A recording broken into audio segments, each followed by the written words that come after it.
This video is brought to you by Squarespace. Hey guys, what's going on? It's me, Paterson, and welcome back to a new video. Something that I think that a lot of you guys want to see on my channel is more Procreate lettering tutorials on here. So I've gone ahead and I've created today for you a Procreate lettering tutorial all about creating a cool water effect in your lettering. But if you don't have an iPad Pro like I do, and from what I'm teaching today, you can still use all the principles in this video that I'm going to show you. All you need is tracing paper, pen and paper. This effect is seriously cool and can change the way that you actually do your compositions or change the way that you think about doing lettering. So make sure you watch the video to the end. Guys, thank you so much for watching. Check it out.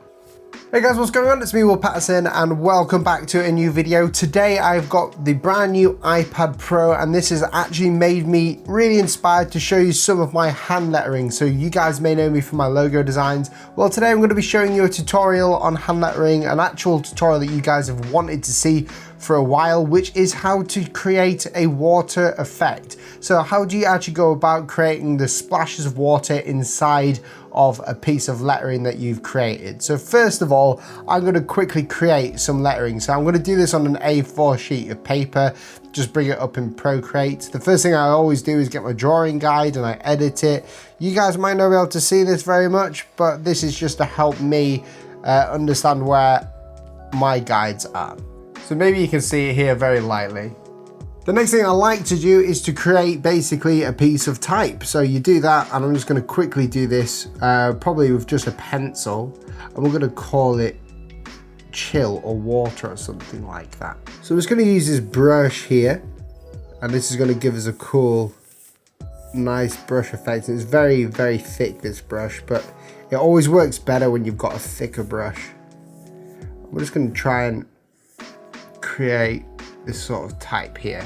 Now we've got this down, I'm going to go ahead and refine it really quickly, and we can use a whole host of different brushes to refine this. So for instance, I'm going to use, let's see, the dry ink brush just here, and maybe we'll just go over it like so, and this is going to give us a better representation of the type. So if you ever wanted to finalize something, the dry ink brush works really well.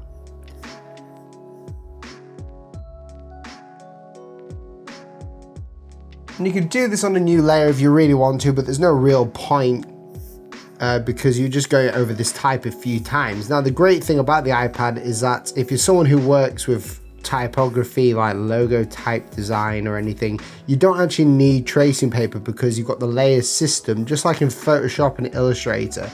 You've got layers on the side here, which basically act as tracing paper if you ever needed to refine something. But for this specific type or lettering piece here, we're just very roughly going around the actual lettering and making sure we've got a bit more of a defined line. I'm just coloring it in as well, and I like using the dry ink brush because it's got a bit of texture on it. We can fix up this C by just like going over it with the eraser. This is another cool part about it. If you see something you don't like on the iPad, you can just go away with it like this.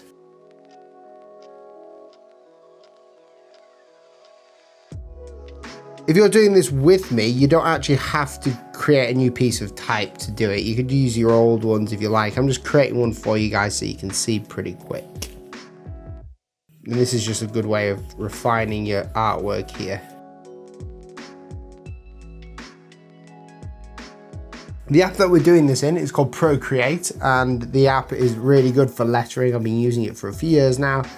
A lot of people use it for lettering. There's a whole host of other apps that I'm going to be talking about in later videos, but there's so much you can do inside of them, but yet it's so simple and fluid. It feels just like drawing after a few minutes of practice.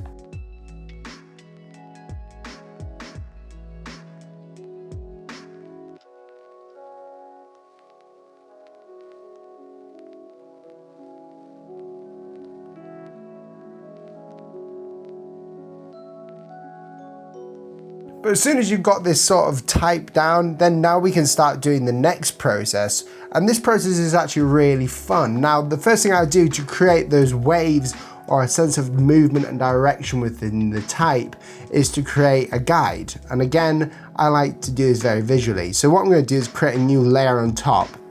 And on the first layer here, on the chill layer that we were just using, I'm going to bring the opacity down a little bit, just so I could see what's on this layer as well. Now the first layer here has become a reference layer for the next layer we're going to work on. So by guide, I mean I'm going to go into my sketching thing, just get my standard pencil out, and then I'm going to start doing this thing called guiding it. I'm going to create sort of, try and find a cool like line that I want the flow to go for. And it always works really well when you keep the line simple, and I would just say, you know, you want to keep it like very simple, nothing too crazy going on. Awesome, so there is the guide that we've got there. Now again, I'm going to take that layer that we've drawn that guide on, and we're going to bring the opacity right down as well. And that's just because we won't need that. That's just so we know that we're following an actual line, because naturally water would go in a certain line. And we're trying to make it look like something swooshed past into it, you know? So the next thing I'm going to do is create a new layer. Now this is where the fun begins, because we can take, let's say the 6B pencil. Now I call this a 6B pencil, and you can get this in the app, but I've just edited it so it's got like a bit of streamline to it. So we get the really nice sort of bold line work when we're using it. But what I want to use instead is another one from the inking set called the dry ink. Now the dry ink is exactly what it is. It's just like a very cool brush that you can use when you're working. So what I'm going to do over here is create some water droplets. Now this is probably the funnest part, but yet the most tedious, because we've got to like follow this sort of angle of chill as much as possible. Now I'm going to rush this slightly so you guys can see, but I'm following the line, and I'm imagining that, you know, there's something going this way, you know? So we do this in a few different ways, like so. Now again, we will have to go ahead and go around the letter form again, but this time we're going to go a bit different. So if I was to outline the C, I want to make sure that we've got a bit of space in here. If the water's breaking through here, I want to make sure there's space inside of the sea where you can see it's moved. So I'm going to go ahead and create that just here, and then down here with the lining here, create that as well. And this will make a bit more sense in a couple of minutes, but what I've done there is just create like this break inside of here, because I'm trying to make it look like it's been like something shot through it, you know? And the great thing about this is that you don't need to be really accurate. You do with the type, but not with the water. Now this whole effect is a bunch of effects together that we're using. So that we're using. But the cool thing about it is that because we've used the dry ink brush that's in the ink section here, is that it's bold enough so we can just bring in the color from up here, just drag it into there, and it will fill it out for you. So you don't have to worry too much about it. I'm just going to do this to the same down here, like so. And it should work down here too. Oh, when it does that, that means that you've got a bit missing, so we just do this, and it'll fill it out, like so. Now, as you can see, we've got a few mistakes here. One of the mistakes is that we did not get rid of this one, or make a space in here. So what we do is we go to the inking, we use the same brush, and we just basically create a line inside of here. Now, the most important thing about creating the water effect is to not have any sort of sharp objects in there or sharpness in it, and that's because water ain't sharp, it's very bubbly, so we want to create that illusion that it's a bubbly bit of water. Cool. Now the next thing we could do is inside of here we can create some more details. Now these details here are just like splashbacks of water or bits of water that were supposed to go in but didn't make it all the way through to the end. You can really just have a lot of fun with it, and you can only really do this on the iPad as easily because you can start to see the shape taking effect, or the effect taking effect on the type, you know, it's starting to look really nice.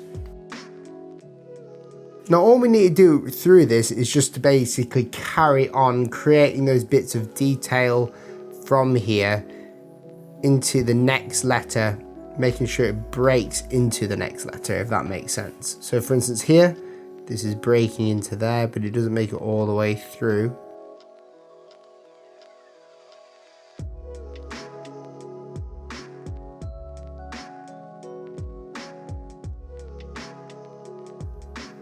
And every time you make a mistake, you can always refine it back with using the same brush for the eraser as you used for drawing it. So then it doesn't look like you've erased it.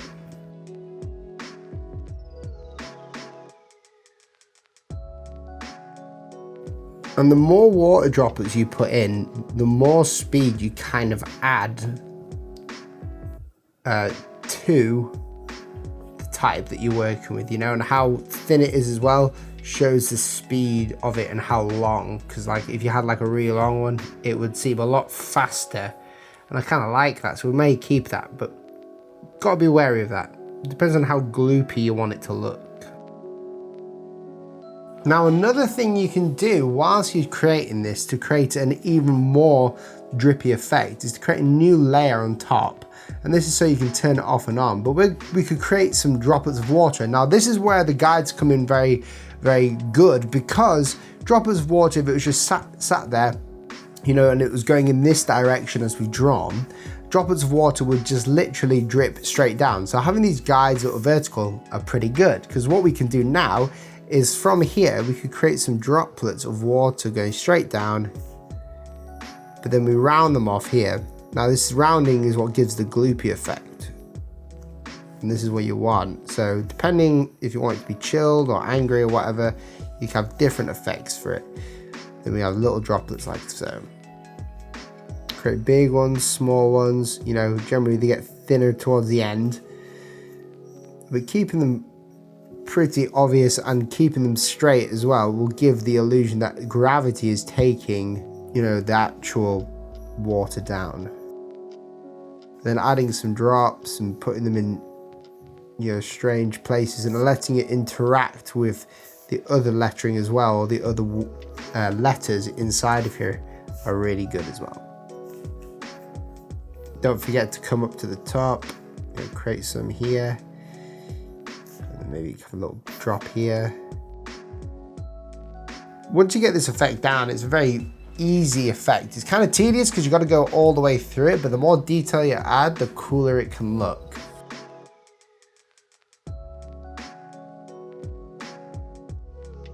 And you can do this on paper, but it's just not as easy to do on paper, because you've got a lot of, you know, tracing that you need to do. So it always works better to have things like this digital.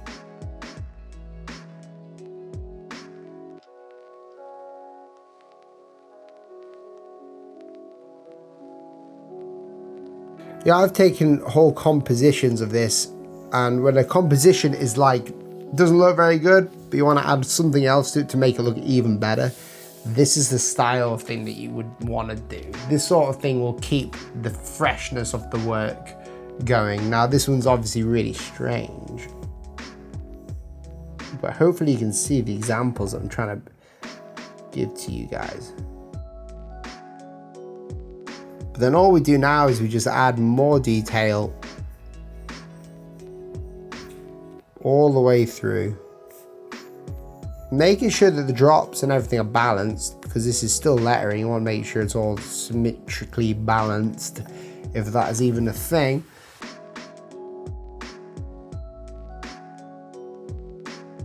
And then we go back to here, which is the final part of it where it ends. Now you could do this in so many different ways, in different effects and different styles. This is just one way of doing it to give you guys inspiration and a bit of like the know-how of how I easily create kind of like the drawing water effect, you know. You can even just have, you know, the drips if you wanted to. You don't have to do anything else if you just want the drips. You don't even have to have the drips if you don't want the drips. Yeah, it's all about using your own thing. You can see here it's working pretty well. And there's a lot of things we could do to this to make it a lot better, But hopefully that's going to show you guys, if I just get rid of the layers underneath and some of this weird drawing guide stuff, hopefully that there should show you like the main chill aspect or the main lettering effect right there. Now we can go in other ways and create some cooler things with this by painting, and we can do that by duplicating it and painting over the top of it. So if we wanted to create like a cool water effect, we can use brushes to create some 3D-ness to it. So for instance, and I'm going to give you guys this as a bonus, but for instance, I'm going to go ahead and recolor this. We could go over this with the watercolor one like so, to give a cool texture first off, and then we can change the values just by creating a new layer and getting to a darker color value. So we get to a nice darker blue, and we can create some subtle shadowing through paint. Thank you so much for watching that video, guys. If you liked it, then leave a comment down below. Let me know what tutorial you'd like to see next. You can go through my Instagram and see if there's anything on there that you guys like. Also, I just want to give a huge shout out to Squarespace for sponsoring this video. If you need a website, then Squarespace is the website provider for you. They allow you to create a beautiful website, and you don't have to be a design wizard to actually create one. There's hundreds of templates to choose from, and it's really customizable. I have my own website over at Squarespace. I'm able to sell my brushes, to have a contact form. I put my portfolio up on there as well to show clients what I'm up to. And it's just a great place to have a hub for everything of your work. So guys, if you want a Squarespace website, click the link down below for 10% off. And if you like this video, then press that subscribe button, and also don't forget to press that notification bell so you never miss out on an update for these iPad videos. Guys, thank you so much for watching. Catch you in the next video. See you soon.